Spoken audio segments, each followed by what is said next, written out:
इब्राहिम रईसी का जन्म साल 1960 में उत्तर पूर्वी ईरान के पवित्र शहर मशहद में हुआ था। इसी शहर में शिया मुसलमानों के लिए सबसे पवित्र मानी जाने वाली मस्जिद भी है। वे कम उम्र में ही ऊंचे ओहदे पर पहुंच गए थे। रईसी के पिता एक मौलवी थे। रईसी जब सिर्फ 5 साल के थे तभी उनके पिता का निधन हो गया था। उन्होंने अपने पिता के पदचिह्नों पर चलते हुए 15 साल की उम्र से ही कौम शहर में स्थित एक शिया संस्थान में पढ़ाई शुरू कर दी थी। अपने छात्र जीवन में उन्होंने पश्चिमी देशों से समर्थित मोहम्मद रेजा शाह के खिलाफ प्रदर्शनों में हिस्सा लिया था। बाद में अयातुल्ला रूहुल्लाह खामेनी ने इस्लामिक क्रांति के जरिए साल 1969 में शाह को सत्ता से बेदखल कर दिया था। सिर्फ 20 साल की उम्र में ही उन्हें तेहरान के करीब स्थित कराच का महाअभियोजक नियुक्त कर दिया गया था। साल 1929 से 1944 के बीच रईसी तेहरान के महाअभियोजक रहे और इसके बाद 2004 से अगले 1 दशक तक न्यायिक प्राधिकरण के डिप्टी चीफ रहे थे। साल 2014 में वो ईरान के महाभियोजक बन गए थे। ईरानी न्यायपालिका के प्रमुख रहे रईसी के राजनीतिक विचार अति कट्टरपंथी माने जाते थे।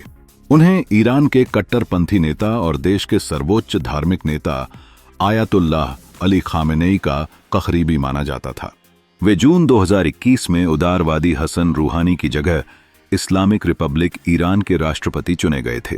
चुनाव अभियान के दौरान रईसी ने खुद को एक ऐसे व्यक्ति के रूप में प्रचारित किया था कि वे रूहानी शासन के दौरान पैदा हुए भ्रष्टाचार और आर्थिक संकट से निपटने के लिए सबसे अच्छे विकल्प हैं।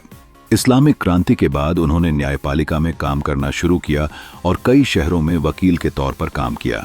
इस दौरान उन्हें ईरानी गणतंत्र के संस्थापक और साल 1981 में ईरान के राष्ट्रपति बने अयातुल्ला रूहुल्लाह खुमैनी से प्रशिक्षण भी मिल रहा था। रईसी जब सिर्फ 25 साल के थे तब वो ईरान के डिप्टी प्रोसिक्यूटर, सरकार के दूसरे नंबर के वकील बन गए।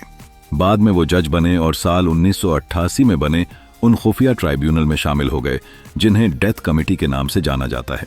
इन ट्राइब्यूनल्स ने उन हजारों राजनीतिक कैदियों पर दोबारा मुकदमा चलाया जो अपनी राजनीतिक गतिविधियों के कारण पहले ही जेल की सजा काट रहे थे।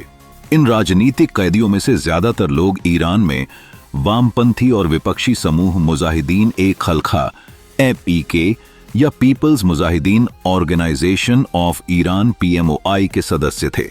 इन ट्राइब्यूनल्स ने कुल कितने राजनीतिक कैदियों को मौत की सजा दी, इस संख्या के बारे में ठीक मालूम नहीं है, लेकिन मानवाधिकार समूहों का कहना है कि इनमें लगभग 5000 पुरुष और महिलाएं शामिल थीं।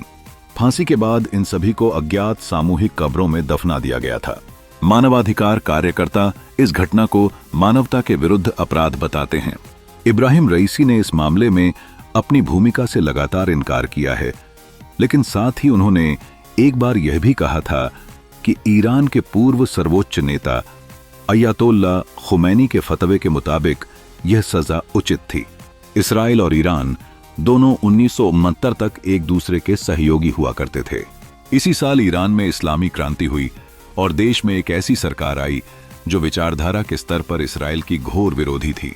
अब ईरान इसराइल के अस्तित्व को स्वीकार नहीं करता और उसके पूरी तरह से खात्मे की वकालत करता है।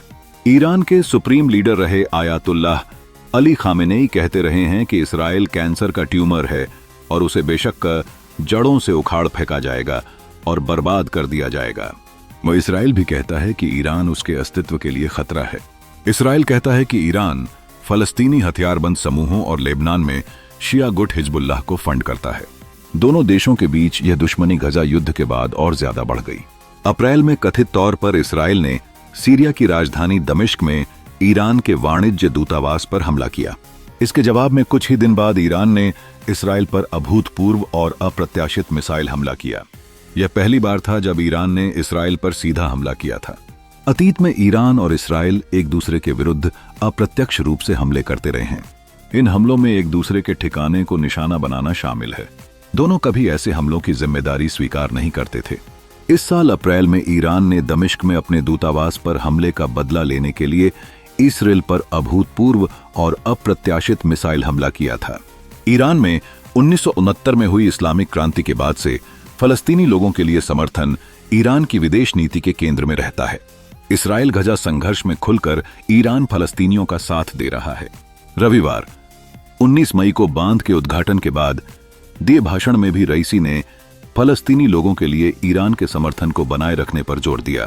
अपने भाषण में रईसी ने कहा, हम ये मानते हैं कि फलस्तीन मुस्लिम दुनिया का सबसे अहम मुद्दा है और हम इस बात को लेकर निश्चिंत हैं कि ईरान और अजरबैजान के लोग हमेशा फलस्तीन और गजा के लोगों का समर्थन करते हैं और इसराइल के यहूदीवादी शासन से नफरत करते हैं।